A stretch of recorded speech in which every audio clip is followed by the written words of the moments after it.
Episode 87, The Real Deal with Courtney Harden. We're back once again. Play my intro. Let's go.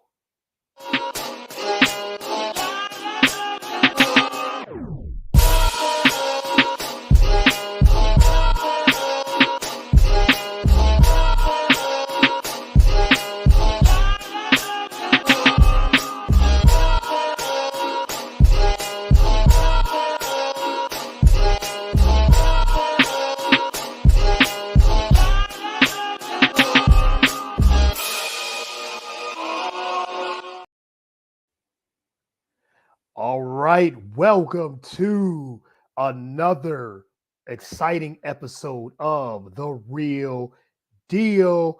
I'm your host, as always, Mr. Courtney Harden.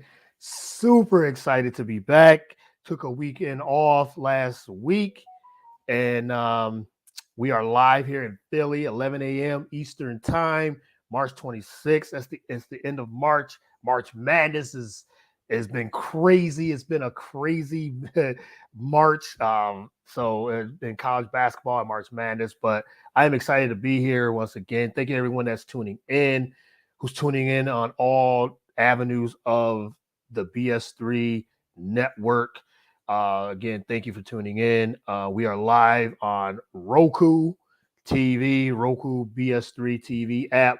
Download the Roku TV app, BS3 TV app, because that's where you can get all the content from the BS3 network. Shout out to the entire BS3 network family. Great content, great shows, great host on that, but you could get all the content there, bs3network.com. Also, you can follow everyone on there, and we got shows for everybody. It's not just sports. We got shows about movies, the movie reviews. We got shows about the movie, TV reviews, comedy, spirituality. There's a little bit of everything, sports, a lot of commentary on a lot of different things. So very heavy. We got, like I said, our network is just keeps building and growing and all those things. So it's very exciting of that as well. We're live on, I'm live on Instagram today. So if you want to jump on Instagram, I'm on my Instagram live, CJ Harden 79. Follow me there. Also follow me on Twitter at Get the Real Deal on Twitter, at CJ Harden 7 or at Courtney 110979. Also on Twitter, that's my personal page. The show page is at Get the Real Deal. There, you could catch me on Facebook, again, Twitter, Instagram, wherever you can get, wherever you can hit me up there on any avenue there on social media. Also, the podcast itself, like I said, it's on Roku, it's on YouTube, it's on Twitter, it's on Instagram. It's all over the place. And you can, like I said, get all the content there, bs3network.com. I think that's everything. I mean, you can Spotify, Google Play, wherever you can get podcasts. Wherever you can get podcast downloads, you can just download it on all podcast platforms as well. We're all over the place. So again, thank you for everyone that tunes in each and every week. Thanks for everyone that tunes in on all, on all of our shows from the network as well. Shout out, and we got some comments already. We got comments from BS3 himself. Thanks for tuning in. Ben Sutterth is in the chat as well. Jason Fearman, thank you, man. I had him on the show about 2-3 weeks ago. We talked a little NFL, Major League Baseball. He's part of the 3rd and 3 podcast, so check him out there. Thanks for tuning in. Thanks to all the loyal listeners, all the supporters, all the ones that watch each and every week. I do shows throughout the week as well. I have a lot of great guests on Zoom, and I upload it. So yeah, and again, those that it's on, and we're on Instagram as well. So hit us up on all these avenues here there as well. So but let's get started with the show. I mean, we got a big show, episode 87, called Big Boss Moves in Sports, which we've had a lot of that over the last couple of weeks. So that's the theme of the show, just boss moves that's happened in sports recently. But before we do that, some of the boss moves I want to start with. I want to start the show with March Madness, and it has been madness to say the least. This is the definition of what March Madness is all about, and it's been a crazy. My bracket's busted. I mean, I don't even. I was so upset. First weekend, first day of March Madness because I had Iowa. I thought they could get on a run and get to the Final Four, and they lost in the first round. Let me get this bracket. I ripped my bracket up, so I had to kind of like look at another bracket there. But I had my Final Four. Just to recap, my Final Four. Personal Final Four was Arizona coming out of the South. I had Iowa coming out of the Midwest. I had who did I have? Oh, in the East. Oh yeah, in the East, I ended up with UCLA in the East and Gonzaga in the West. So yeah, so my Final Four was Iowa, Arizona, Gonzaga, and UCLA. So I had two number ones. Iowa was a 5, and UCLA was a 4. So okay, didn't have all number ones. I seen some brackets that had all number ones in there, um and everything too. So it was my bracket just it was busted from the beat from the jump, and um now that all the number ones are gone, except for Kansas, they're still in. So it's been a crazy Final Four, but this is what we love about it too. And I was telling some of the I was telling some of my listeners and some of the people that I follow and friends and who's in the industry and sports media, and we've been talking about March Madness over the last 2 weeks. And I was telling them that this is why I have a love hate relationship with the NCAA brackets and March Madness. And that yes, you want to try to win. You put brackets out. You're in these bracket challenges with your friends or your coworkers. And I entered quite a few bracket challenges and leagues, bracket challenges, and I did one for work. And you pay, you win some money and everything too. And this is the reason why I don't, I do have that love hate. I love playing it. I love the excitement of March Madness and all those things. But and there's another thing because you get teams that go on a run who's a 15 seed or a 14 seed, which makes it even better. But then I don't like it because you could never pick right. You could never pick it right. That's the thing. Like you try to pick the upsets because there's always upsets. There's always a 12 that upsets a 5.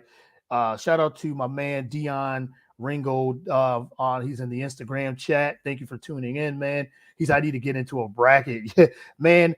It's a headache, man. Just tell you that, and I've been doing it for years. Brackets, and there's years I do well, and there's years I do terrible. I did terrible, so none of my Final Four made it. I mean, none of them. I usually have at least one team in there, and I do all the research. I do all the I have all the stats and I try to, put it all together, try to make, like I said, pick different upsets, pick different things. And this season just didn't work out. And I did the golf. They have their tournament too. They had their tournament that's going on this week. It's going on right now, actually. And they had their kind of like their March Madness tournament. Cause I'm into betting on golf right now as well.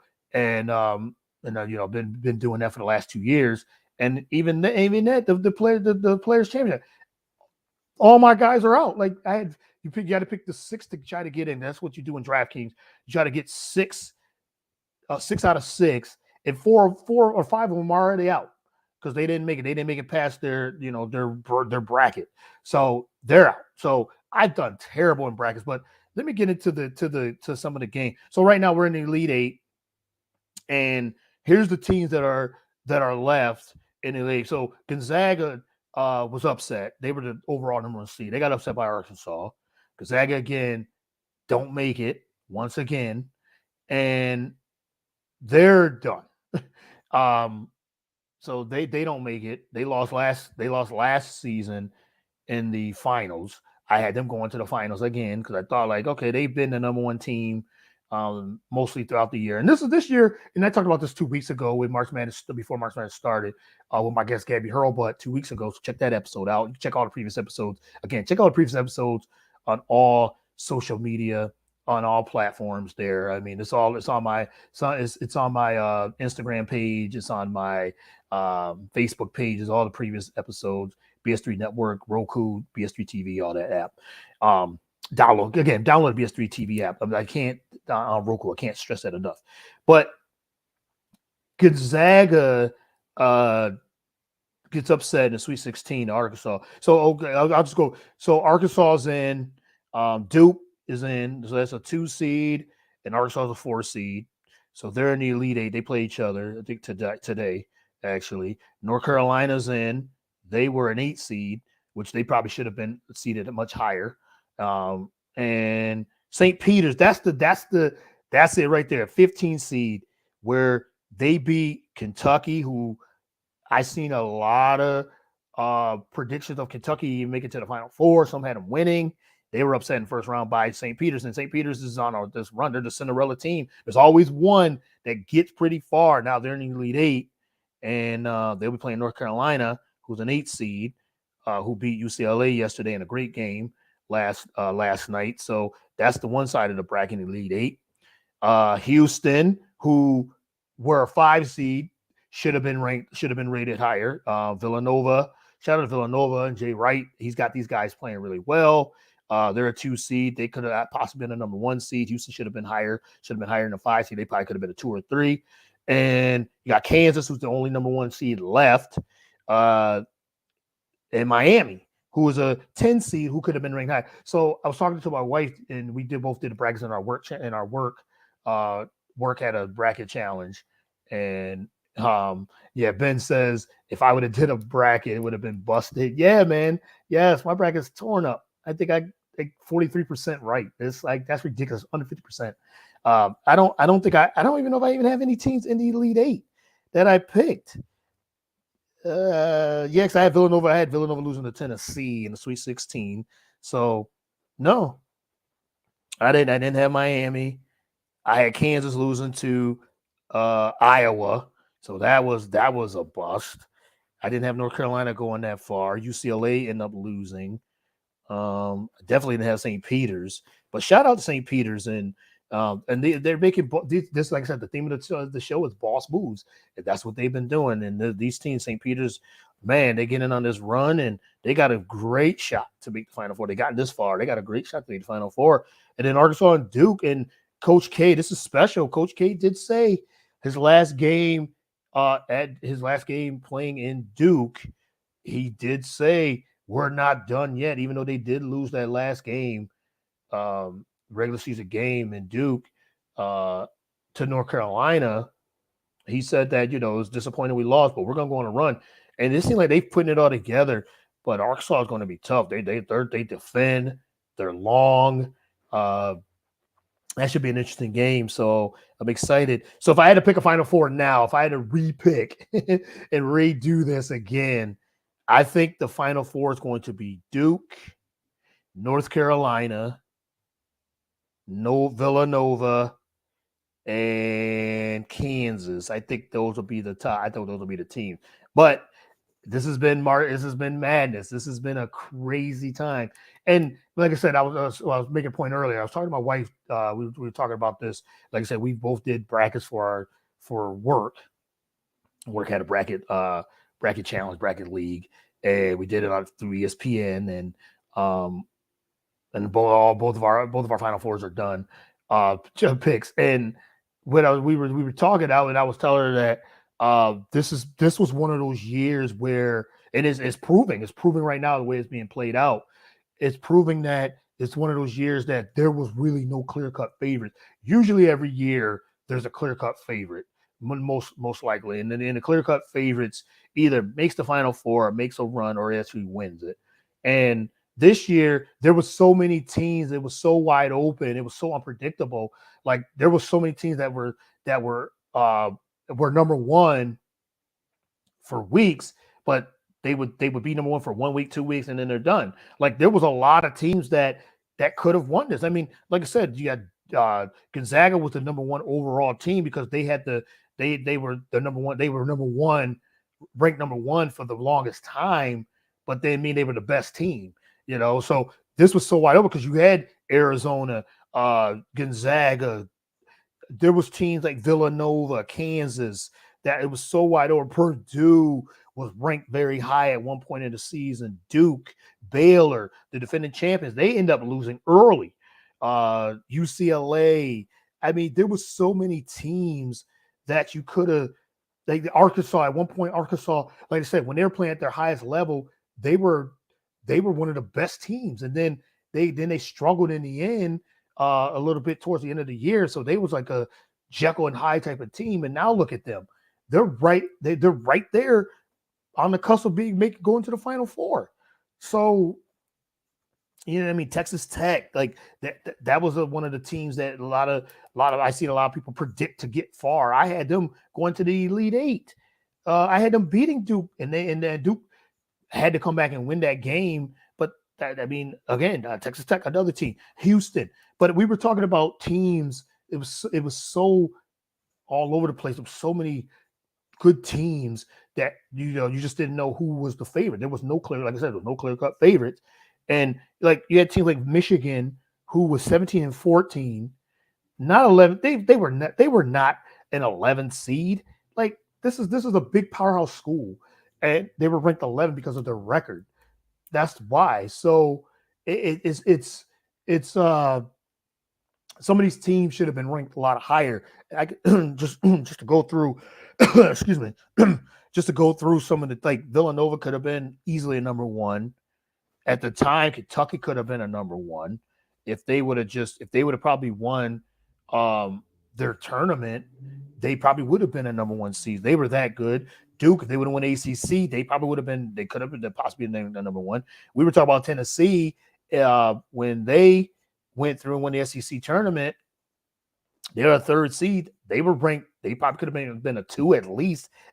So the seedings was really weird. So I think that was the reason why it was so hard to pick these winners and to go through your bracket. Like it was just so many teams. Kansas was the number one. Auburn Auburn was the number one, was a number one ranked for a while, and really people thought that they were going to go on a run. There was another team. They were 2 seed. They could have been a 2 or 3 or maybe even higher. I mean, there was so many teams that was like Miami. They were 10 seed. They're a 10 seed. They could have easily been a 7 seed moving forward easily. So yeah, this was madness. And like I said, shout out to the Elite Eight. Shout out to all the teams. Again, St. Peter's at 15 seed can make it to the Final Four. And if they beat North Carolina tomorrow, man, 15 seed gets to the Final Four and win it. It could win it all. So, but I think Duke, Kansas, Villanova, like I said, Villanova. The thing about Villanova, Jay Wright, and for me with Villanova, I seen, living here, seen them win the championships, living here for the past almost 10 years in Philly, seeing them and see what Jay Wright has done with that program and turn that program around. And they're such a winning organization, winning program. The thing with Villanova, I can never pick them right. Like this to me was a team that was very good. Like I said, could have been a number one seed. They got the 2 seed. And to me, that what they could have done is they definitely could have what I say is try to pick them to who I think they was going to win. I didn't think I thought they was going to get to the 16 at least. But I never can get them right because now they're a championship contender. So for me, it's with Villanova, I can never pick it right. But Jay Wright has got these guys playing. They're an experienced team. They have championship pedigree. One thing they do, they shoot well. They're well coached. They hit free throws too. So if they're in a close game and you put them at the free throw line, I think they're hitting over 80% of their free throws. So that's a plus. That wins games. So in a close game, they have senior leadership. They have the coaching, and they can hit free throws and hit shots. So I think they could actually win this now. Like they're They're going to be tough, but Houston's tough. Houston, like I said, they shouldn't have been a 5 seed. They should have been weighing a lot higher. And they were upset about that, and now they're proving why they should have been a higher seed. So the committee sometimes doesn't always get it right with the seedings, but like I said, this was such a unprecedented and unpredictable season, and you just didn't know who was going to win. Like there was a lot of Gonzaga and Arizona's, and like I said, I had Arizona beating Gonzaga in the final, but that didn't work out. So all those teams are out. So my bracket's busted. So thank you, March Madness. Thank you for ruining my bracket. Thank you, Final Four, and thank you. But good luck to all those guys. I mean, there's been some exciting basketball in the NCAA tournament. So thank you, Bill, for busting my brackets. And I just told myself I'm not going to play. I'm not going to play next year, knowing that I will be playing because I just love the madness. I love the chaos, and that's what it's all about. It's March chaos, madness. I call it the madness of March. So that's what it's about. So yeah. So the Final Four is here. It will be. It's going to be interesting, and it's in New Orleans. So let's see who gets out of this Elite Eight. It makes the Final Four. So, all right, well, let's transition it to the NFL.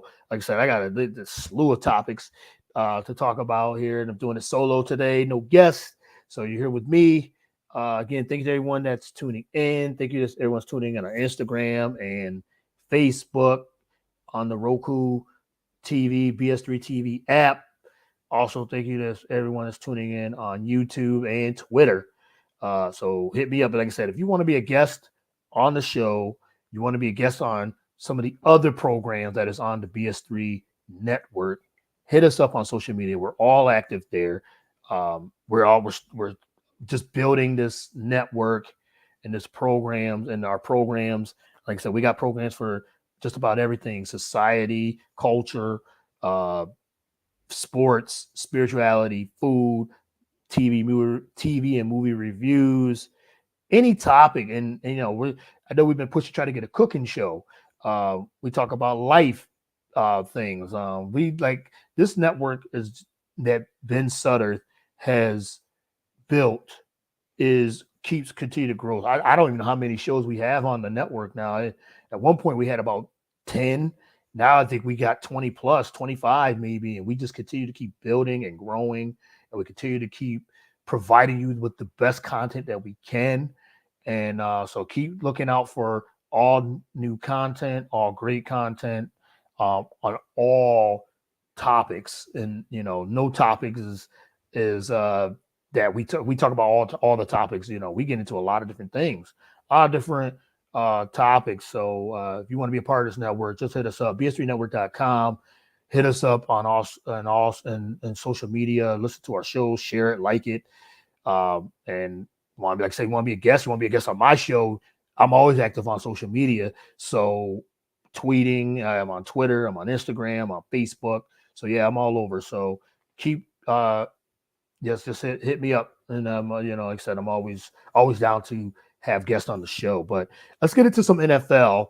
I wanted to talk about, like I said, the theme of this episode is like just boss moves being done, boss moves happening, and the NFL free agency has been nothing but players moving, players getting paid, and just trades happening. I mean, this is you talk about madness and chaos. How about the NFL free agency? How about the NFL trades and players going from different teams? It's like you can't even keep up. But there was a lot of I had to write down because on my and this notebook when I was preparing for the show, because there's moves you just didn't even you know you got it's hard to keep up sometimes with all these news. There's always something happening each and every day, breaking news in the NFL. And the NFL is one of those leagues, kind of like the NBA, that doesn't sleep. Like when NBA free agency hits, it's a 2-week period where there's all these moves and you just try to keep up. But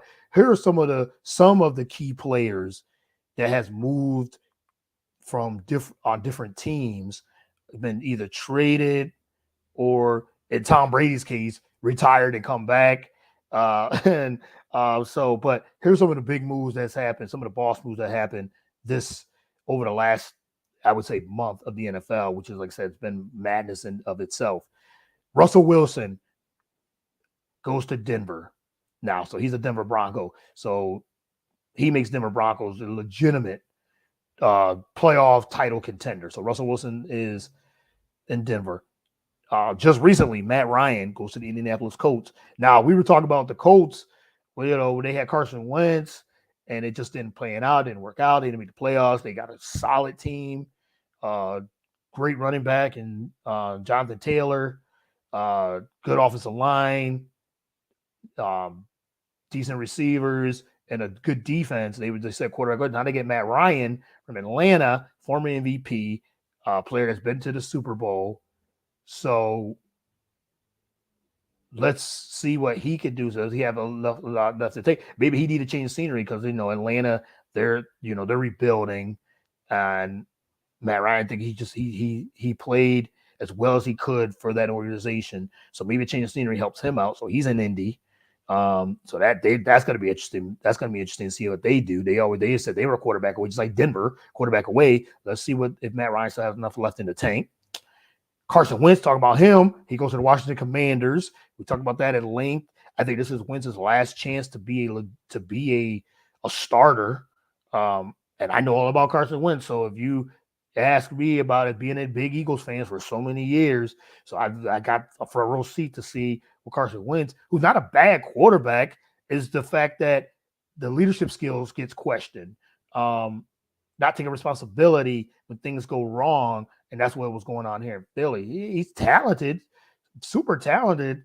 And he didn't have that bad of a year. I think I was talking about this with Jason Fierman, again, of the 3rd and 3 podcast a couple weeks ago. We were talking about Wentz had a good year.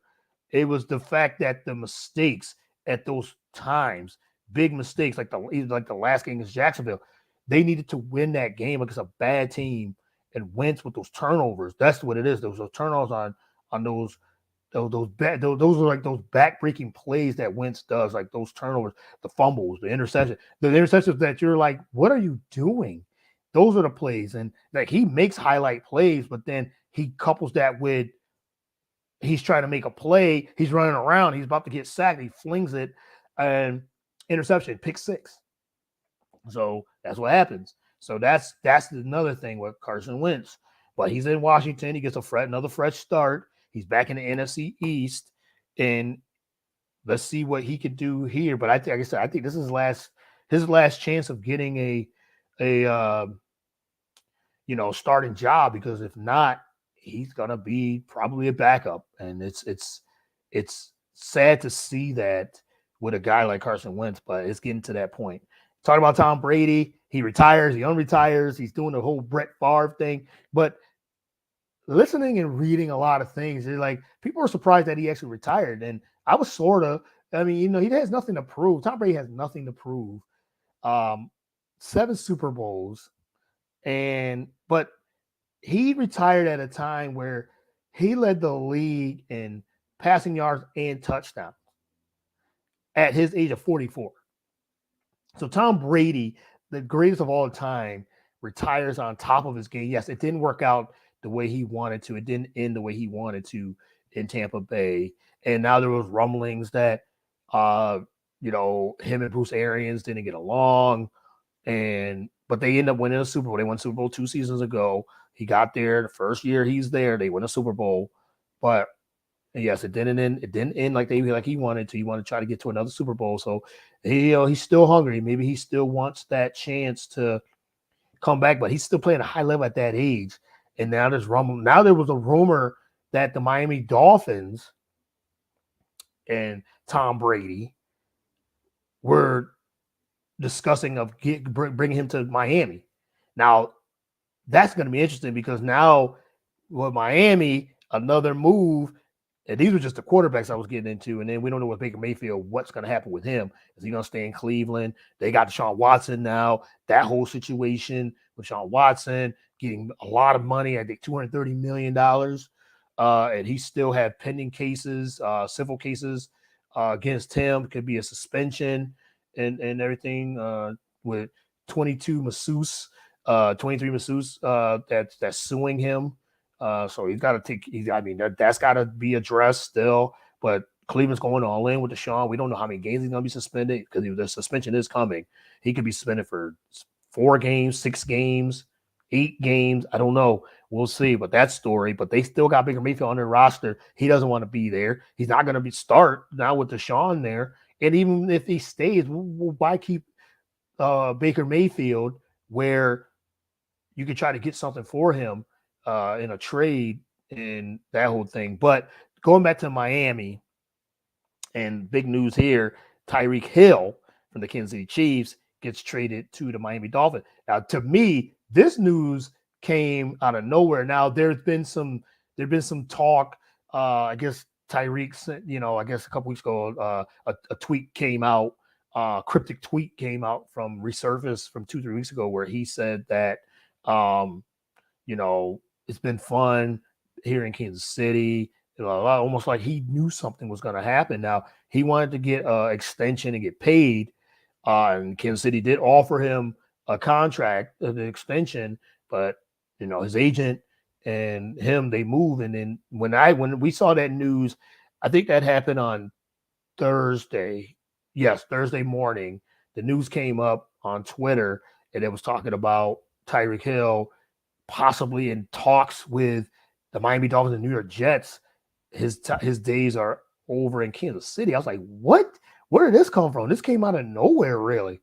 And now he's a Miami Dolphin where he's playing with Tua now, and they got a solid team. So they're putting a lot of weapons around Tua. So there's no excuse now for Tua. But going back to the Tom Brady, now the Tom Brady story comes out yesterday about they've been in talks with Miami, been in talks with Tom Brady in his camp about him possibly going there. So does Tampa Bay even trade Tom Brady? We don't even know. I don't think so. I think Tom Brady makes another run with the Bucs, but for this story to drop, I don't know if there's any merit to it, but this story to drop, it just shows that Miami still is not a believer in Tua at all. And now that they've got Tyreek Hill, can Tua get the ball to him on a consistent basis? I think the Tyreek Hill to Miami, and I was talking to I had Courtney Collard, who does amazing work for the Draft Network. Check that interview out on my Instagram. Shout out to her. Shout out to the entire the Draft Network. But I had her on the show earlier when that news broke, and we were talking about the move, and we were saying Tyreek Hill going with Tua. I mean, this helps Tua develop more as a passer, more efficient and consistent quarterback. Now that they've loaded him up with more weapons, so like it was a Tyreek Hill, who now is the highest paid wide receiver with all that speed, Super Bowl champion. But Tua now, like I said, he has no excuse. But I tell you this: if Tyreek Hill leaving Kansas City and leaving that high-powered offense with probably the best player in the league, if not one of the best players in the league, Patrick Mahomes, with Travis Kelce and Andy Reid and that whole organization and the Chiefs, he's gonna see the huge difference in catching passes from, and that's what we were talking about, catching passes from Mahomes now to Tua. I like Tua. I do. I like him as a quarterback. I think he's an average quarterback, maybe a little bit above average quarterback, but his when he was drafted, he had a lot of hype coming in, but the Dolphins don't seem like they have any faith in him. Like I said, they've loaded him up now with weapons, with even more weapons. So there's no excuse now for him to not to develop as a more consistent quarterback. So we'll see. We'll see how that goes. But if Tom Brady, and if that's an actual rumor, that's an actual trade that could actually happen, and Brady goes to Miami, oh my God, that puts them right in the mix. I still think that getting Tyreek Hill definitely is an upgrade to their receiving core, but they got to have a consistent quarterback to give them the ball, and hopefully Tua now, with those tremendous weapons around him, he can improve as a passer. But the AFC East is going to be interesting because you still got Buffalo, who end up, by the way, picked up Von Miller, who just won another Super Bowl. Excuse me, with the Rams, and the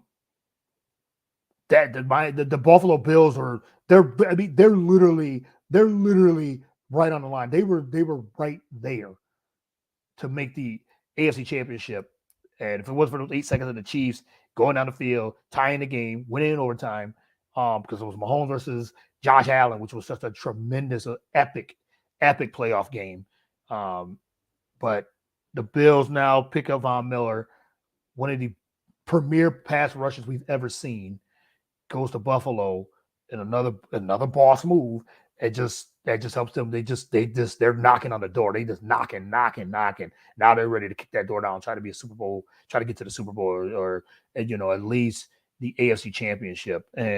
But it's going to be tough because, like I said, the AFC East now with Buffalo, with Miami, who should be improved regardless of But Tua's got to, like I said, he's got to be consistent, and you can't count out the New England Patriots who made the playoffs last year or this past season as well. They're in the mix. The Jets are still away. Now they were in talks with, which would have been surprising to me if Tyreek Hill went there because they need a lot more help. The Jets are still need more help. But the AFC East is interesting. And like I said, if they get Tom Brady, it's definitely interesting. So we'll see. But that was another boss move. So let's go over receiver Devonte Adams goes to Vegas.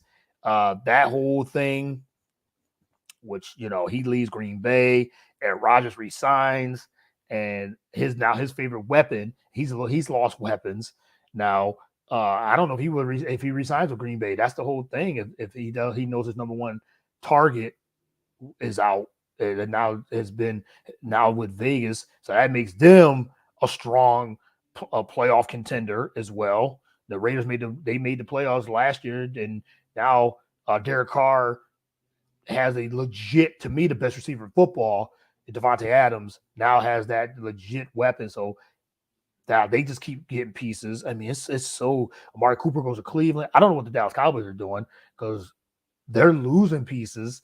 They just lost Cedric Wilson. They're losing players. And Amari Cooper, I don't know how Cowboy fans feel. I mean, I know Ben Sutter is a big Cowboys fan, so how he feels about them. They might be taking a step back. I think losing Cooper definitely hurts them. And I know they got CeeDee Lamb, but Cooper was that short, he was that second receiver for them. So I think they take a step back as well. And now we don't know where Julio Jones is going. So all these moves, Khalil Mack goes to the Chargers. Because they're like, man, they got all this offense in that AFC West. Somebody's got to play defense. Somebody's got to try to stop these guys. So we'll see. But man, that's a lot of NFL moves, and so it's going to be an interesting season moving forward with the NFL. So can't wait to see more moves. And there's still a lot of free agency, still a lot of free agents out there that hasn't signed anywhere. And I'm sure there's more trades. But yeah, and then go back to Tyreek Hill. Kansas or Miami gave up a lot. I think it was 5 draft picks, three or four this season. It was a first round, second round. I think it was a fourth. They gave up a lot for Tyreek Hill. I get it, but that's a lot of draft capital. So I don't know.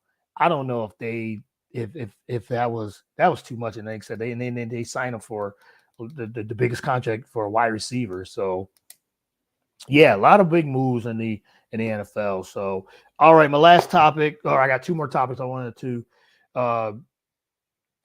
discuss. Or my last topic I want to discuss is the NBA. NBA is getting to the end of it's getting ready to the end of the regular season. I think there's like 10 games.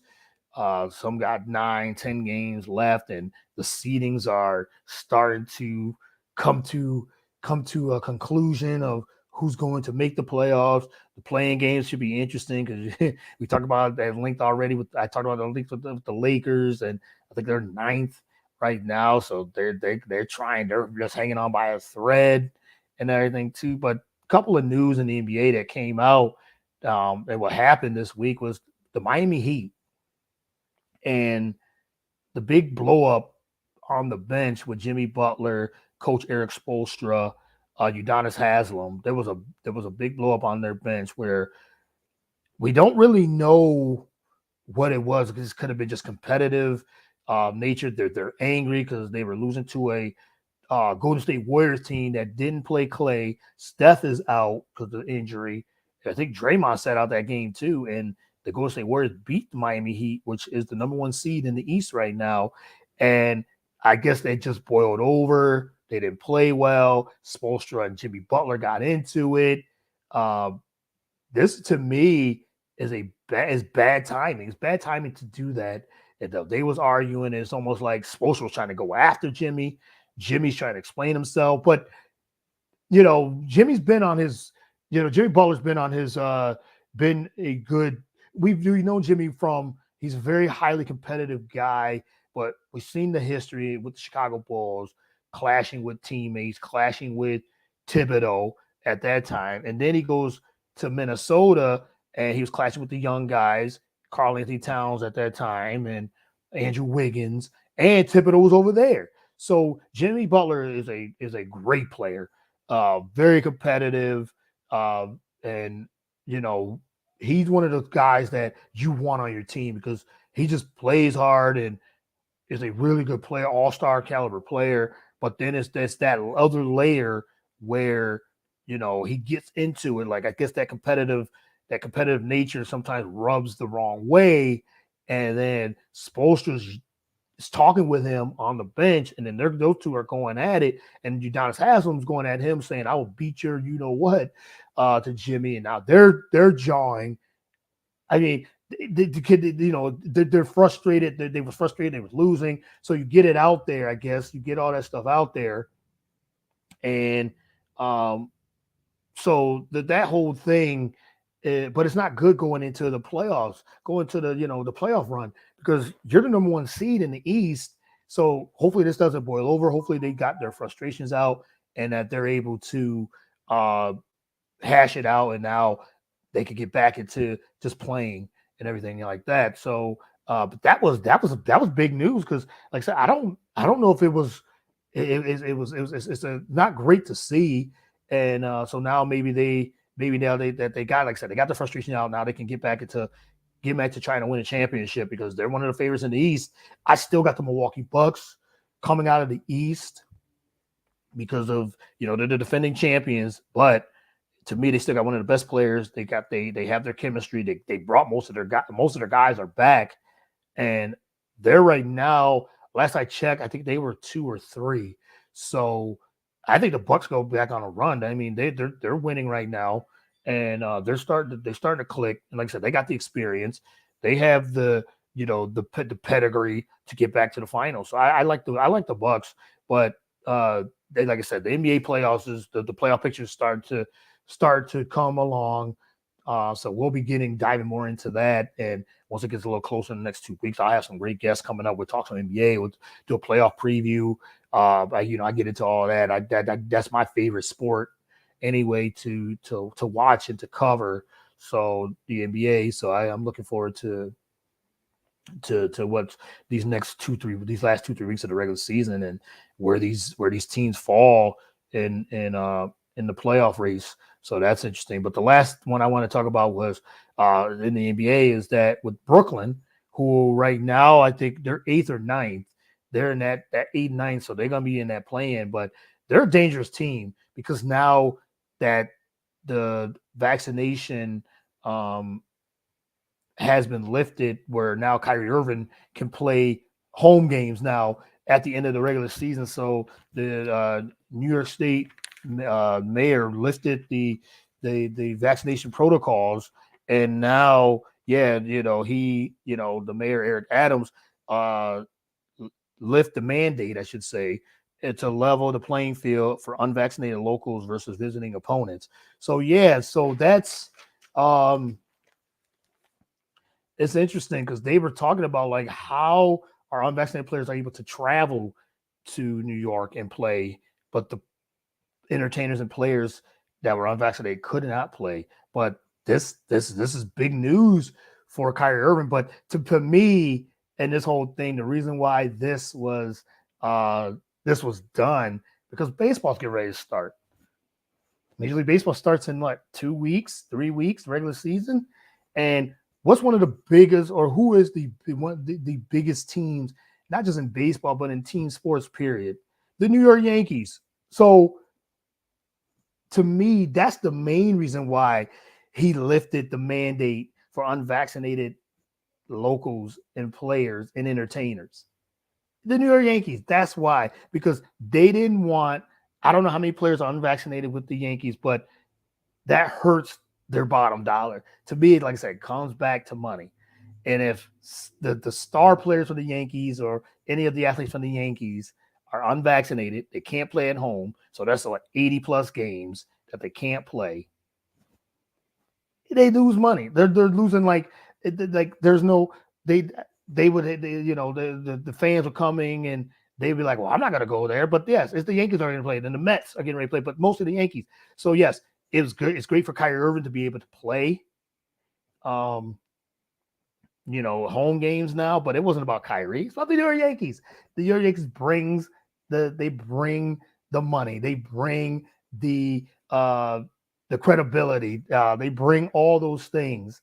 And that's the reason why that's one of the reasons why I think the mayor of New York did this. Because he could have lifted this because the mandate was already lifted in New York, just period. But it was just for entertainers being home or playing at home and players playing and athletes playing at home. So yeah, it was off to me for baseball in the New York Yankees. That's what it was all about. So, but I mean, so now that let's get to the basketball aspect of it, or to the sport aspect of it. Kyrie Irving now gets a chance to play home games. That makes Brooklyn much more dangerous because if they win the play-in, they're going to be a 7th or 8th seed. They could be playing one of these top teams like Miami, like Milwaukee, like Philly, and they're one of those teams that you don't want to play. They still got Kevin Durant. We don't know when Ben Simmons is coming back. Is he even going to play this year? But it looks like he's not. They say he's practicing and he's still dealing with a lot of different things that I don't know if he's going to play. I really don't. But Brooklyn still have Kevin Durant. Let's not forget. And then Kyrie Irving right now, way he's been rolling. I mean, he just scored 60 points a couple weeks ago, and he's averaging 44 points in the last 4 games. So Kyrie seems like now he's starting to get it going. He's like in shape. He's starting to get going. He looks like the Kyrie that we've been seeing through his career over the last few years. So Kyrie, like, his box office is like I said, he's a wizard with the basketball. The guy's got so much handle, so much, he does a lot. He can hit shots, and he's entertainment. He's box office. If the any guy that you would like to see, just from an entertainment standpoint, he's high up the list. There's a few that you would love to see in the league. Steph Curry's one of them, just because the shooting aspect and what he could do on the court. Next thing you know, Curry's hitting 10, 12 threes. I think Klay Thompson's one of those just because of the shooting. And Kyrie Irving. Like those guys, especially Steph and Kyrie, you just don't know. They can get rolling and you have a 60-point game like what Kyrie just did, or 50-point game like what Steph can do and hit 10, 12, 13 threes in a game from all over the court. Those are the type of guys you want to see. And so, yeah, from an entertainment standpoint, Kyrie is box office, so Brooklyn's going to be a dangerous team. And if I was one of those top teams and they get in, I would not want to play them because, like I said, Kevin Durant could carry a series by himself because he is the best player in the league. And as long as Brooklyn's bench can be more consistent, they got Seth Curry. They got Seth Curry, another tremendous shooter. And he's a Curry, so he's a great shooter as well. So, and if Ben Simmons can give them anything, if he comes back, yeah, Brooklyn is a dangerous team. I don't have them winning, but they could make a serious run. But yeah, I think the reason why they lifted that mandate because of the whole the New York Yankees. The baseball's coming. That's the Yankees are one of the most well-known organizations, sports teams, one of the greatest sports teams ever. And baseball, Yankees, it adds up. The Mets too as well, but it wasn't about the Mets or Kyrie. It was about the Yankees. That's what it was all about. So, but yeah, though that's the latest in sports. that's a wrap for the show. I want to thank you guys, everyone that's tuned in, everyone that was on Instagram, everyone that commented, the listeners commented on Facebook. I really appreciate it. Everyone that's tuning in on Twitter and also YouTube. Thank you, thank you, thank you. I can't thank you guys enough. I can't thank the listeners and the viewers, the people that follow the show. I'm truly humbled and honored each and every week to be able to do this and to provide you guys with the best content I can. So keep on the lookout for this show to continue to keep building, keep growing. And I can't do it without you guys. So continue to support, like, share, subscribe. We're on Apple. You can definitely give a 5-star rating there on Apple, iTunes, and also Spotify does ratings as well. So I think I can't thank you guys enough. So that comments, that listens, that shares it, that continues to support the show. So again, just to go over, you can follow me on all social media avenues and platforms. Follow the show at Get the Real Deal on Twitter, Facebook. Type in, if you Google The Real Deal with Courtney Harden, you can get all my content. You can see, listen, hear the audio, the videos, all those things. Follow me on Twitter at Courtney110979. Like I said, I'm active on all social media platforms. I'm active all over. Continue to like the show. You could also listen to previous shows as well. BS3 Network, BS3Network.com. You could do it on Spreaker. Again, just Google The Real Deal with Courtney Harden. You get all the content there. Continue to follow the BS3 Network. Like I said, we're continue to build this network with some of the best content out there. And I'm not just saying that because we got a slew of shows. We got so many shows on the network. We got you covered on, like I said, on all avenues, not just sports, everything again. So continue to support, continue to like, and again, that's a wrap for the show. I want to thank you all. Enjoy the weekend. Stay safe. Continue to continue to again stay safe because the pandemic is still going strong. But I just hope everyone stays safe, stay healthy. Check you guys next week.